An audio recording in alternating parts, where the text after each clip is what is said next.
Hello everyone, आज का topic है ब्लड बैंकिंग।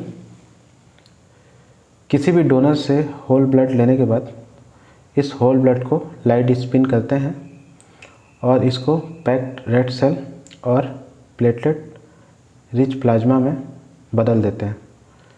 अब बात करते हैं पैक्ड रेड सेल के टाइप्स के बारे में।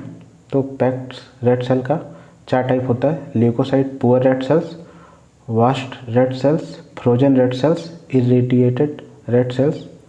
इसके बारे में कुछ देर बाद डिस्कस करेंगे। और लाइट स्पिन के बाद प्लेटलेट रिच प्लाज्मा भी बच जाता है। अब इस प्लेटलेट रिच प्लाज्मा को अगर हैवी स्पिन करेंगे तो यह प्लेटलेट कंसंट्रेट और प्लाज्मा में चेंज हो जाएगा और इस प्लाज्मा से इसके आगे फ्रेश फ्रोजन प्लाज्मा और क्रायो प्रेसिपिटेट निकाल सकते हैं। ब्लड कंपोनेंट को 1 यूनिट होल ब्लड कलेक्शन के 6 घंटे के अंदर प्रिपेयर किया जाता है। लाइट स्पिन करने के बाद रेड सेल और प्लेटलेट और प्लाज्मा सेपरेट हो जाता है और अगर इसको हैवी स्पिन करेंगे तो प्लेटलेट रिच प्लाज्मा प्लेटलेट और प्लाज्मा में बदल जाता है। अब बात करते हैं होल ब्लड की। होल ब्लड का टोटल वॉल्यूम होता है 400 ml, जिसमें 350 ml ब्लड होता है और 49 ml एंटीकोगुलेंट होता है। इस होल ब्लड को 4 से 6 डिग्री सेंटीग्रेड पे स्टोर किया जाता है रेफ्रिजरेटर पे और इसका एंटीकोगुलेंट होता है CPDA, जिसका फुल फॉर्म है सिट्रेट फास्फेट डेक्सट्रेज एडेनिन सॉल्यूशन। और इसका स्टोरेज या सेल्फ लाइफ होता है 35 डेज। और इस होल ब्लड में फंक्शनली इफेक्टिव प्लेटलेट और लेबाइल कोआगुलेशन फैक्टर जैसे कि फैक्टर 5 और फैक्टर 8 नहीं होते हैं। अब बात करते हैं इस होल ब्लड के ट्रांसफ्यूज़न की। तो इस होल ब्लड को रेफ्रिजरेटर से निकालने के 30 मिनट के बाद ट्रांसफ्यूज करना ज़रूरी होता है और यह ट्रांसफ्यूजन 4 घंटे के अंतराल में कंप्लीट हो जाना चाहिए। इसे 30 मिनट 4 आवर रूल कहते हैं।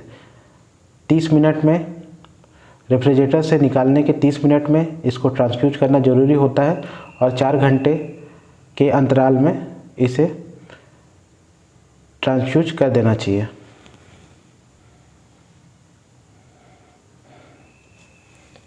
अगर इस 1 यूनिट का ट्रांसफ्यूजन किया जाए तो यह हीमोग्लोबिन को 1 ग्राम पर डेसीलीटर और हीमेटोक्रिट को 3% तक बढ़ा देता है और यह होल ब्लड और पैक्ड रेड सेल के लिए बराबर होता है। यानी कि होल ब्लड या पैक्ड रेड सेल का 1 यूनिट ट्रांसफ्यूजन से हीमोग्लोबिन 1 ग्राम पर डेसीलीटर और हीमेटोक्रिट 3% तक बढ़ जाता है। अब बात करते हैं रेड सेल कंपोनेंट की। इसमें सबसे पहले होता है packed red cell. Packed red cell को होल ब्लड से प्लाज्मा को रिमूव करने के बाद बनाया जाता है। उसके बाद सेकेंड है रेड सेल इन एडिटिव सॉल्यूशन, जिसे रेड सेल सस्पेंशन कहते हैं। अगर रेड सेल को कुछ कम मात्रा में प्लाज्मा और एक एडिटिव सॉल्यूशन के साथ मिलाया जाए तो इसे रेड सेल सस्पेंशन कहते हैं और यह एडिटिव सॉल्यूशन होता है SAGM सैगम, जिसका मतलब होता है सेलाइन, एडेनिन, ग्लूकोज और मैनिटोन। और इससे इस ब्लड के सेल्फ लाइफ को 42 दिन तक किया जा सकता है। जो नॉर्मल होल ब्लड का सेल्फ लाइफ 35 दिन था, अब यह सैगम सॉल्यूशन के बाद 42 डेज हो जाता है। तीसरा है leucocyte poor red cells. Leukocyte poor red cells में 5 × 10⁻⁶ वाइट सेल्स होते हैं एक बैग में। इसका इंडिकेशन है prevention of HLA immunisation, second prevention of febrile non haemolytic transfusion reaction, third prevention of transmission of CMV या साइटोमेगेलो वायरस, फोर्थ है frozen red sales.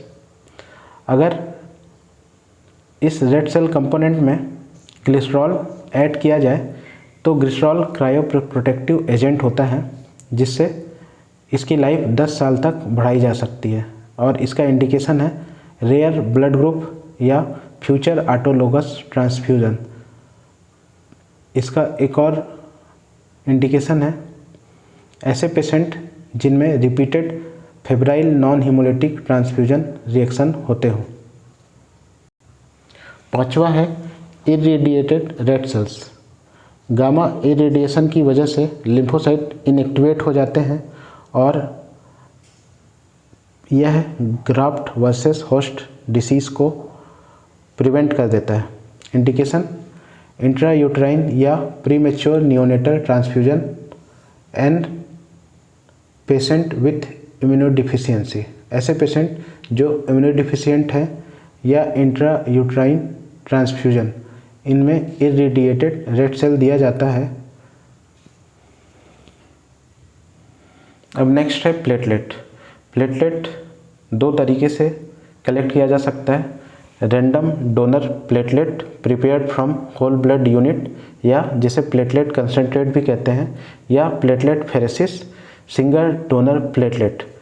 यह रैंडम कई डोनर से कलेक्ट किया जाता है और प्लेटलेट फेरेसिस में एक सिंगल डोनर होता है जिससे प्लेटलेट लिया जाता है। अब बात करते हैं पहला टाइप की, रैंडम डोनर प्लेटलेट या प्लेटलेट कंसनट्रेट की। 1 unit of platelet concentrate contains more than 45 × 10⁹ platelets. और अगर इस प्लेटलेट को 1 यूनिट ट्रांसफ्यूज़ करने पे यह रिसिपिएंट में 5000 पर माइक्रोलीटर प्लेटलेट इंक्रीज़ कर देता है। अब बात करते हैं प्लेटलेट की एडल्ट डोज की, तो एक एडल्ट ह्यूमन में 4 से 6 यूनिट प्लेटलेट कंसनट्रेट देना पड़ता है और इस 4 से 6 यूनिट प्लेटलेट कंसनट्रेट को ट्रांसफ्यूजन से पहले एक बैग में पूल किया जाता है और इसे ट्रांसफ्यूज़ करने के बाद यह एक इंडिविजुअल में 20,000 से 40,000 पर माइक्रोलीटर तक प्लेटलेट को बढ़ा देता है। दूसरा मेथड होता है सिंगल डोनर प्लेटलेट। इस मेथड में डोनर को ब्लड सेल सेपरेटर मशीन से कनेक्ट किया जाता है और प्लेटलेट को सेपरेट कर दिया जाता है। इसके बाद जो होल ब्लड होता है उसे वापस डोनर में भेज दिया जाता है। इसका एडवांटेज यह है कि रैंडम डोनर प्लेटलेट से हमको 4 से 6 यूनिट प्लेटलेट कंसनट्रेट एकत्रित करना पड़ता था और उसको एक बैग में पूल करना पड़ता था, जबकि प्लेटलेट फेरेसिस में एक ही डोनर से हम लोग 6 यूनिट तक प्लेटलेट कंसनट्रेट प्राप्त कर सकते हैं। दूसरा एडवांटेज है अगर HLA मैच्ड प्लेटलेट की आवश्यकता हो तब प्लेटलेट फेरेसिस का उपयोग किया जा सकता है। स्टोरेज, प्लेटलेट का स्टोरेज 20 से 24 degree centigrade with continuous agitation for 5 days, यानी कि प्लेटलेट को रूम टेम्परेचर पे 5 दिन तक रखा जा सकता है। ट्रांसफ्यूज़न, प्लेटलेट कंसनट्रेट को पूल करने के बाद जितनी जल्दी हो सके उतनी जल्दी तक ट्रांसफ्यूज किया जा सकता है, किया जाना चाहिए, क्योंकि प्लेटलेट रूम टेम्परेचर पे रहता है, इसलिए इसका बैक्टीरियल कंटामिनेशन या बैक्टीरियल प्रोलिफरेशन का चांस ज़्यादा होता है और इसे 30 मिनट के अंदर ट्रांसफ्यूज़ कर देना चाहिए जिसको भी इसकी आवश्यकता हो। अब बात करते हैं प्लाज्मा कंपोनेंट्स की। प्लाज्मा कंपोनेंट को भी within 6 hour of blood collection prepare किया जाना चाहिए। इसमें सबसे पहला होता है fresh frozen plasma. Fresh frozen plasma को ब्लड कलेक्शन के 6 घंटे के अंदर तैयार कर लेना चाहिए, क्योंकि इसके बाद लेबाइल कोगुलेशन फैक्टर लॉस्ट हो जाते हैं। फ्रेश फ्रोजन प्लाज्मा का स्टोरेज टेम्परेचर होता है -25 डिग्री सेंटीग्रेड फॉर 1 ईयर। अगर इसका ट्रांसफ्यूजन करना है तो फ्रेश फ्रोजन प्लाज्मा को पहले 30 to 37 डिग्री तक लिक्विफाई करना पड़ता है, क्योंकि ये -25 डिग्री पर है तो यह दे नहीं सकते इसको, इसलिए इसको पहले लिक्विफाई करना पड़ता है। उसके बाद इसको रेफ्रिजरेटर पे 2 to 6 डिग्री सेंटीग्रेड पर रख दिया जाता है। इसके बाद इसे रूम टेम्परेचर पे लाया जाता है और इसे 2 घंटे के अंतराल में या 2 घंटे के अंदर ट्रांसफ्यूज़ कर दिया जाना चाहिए।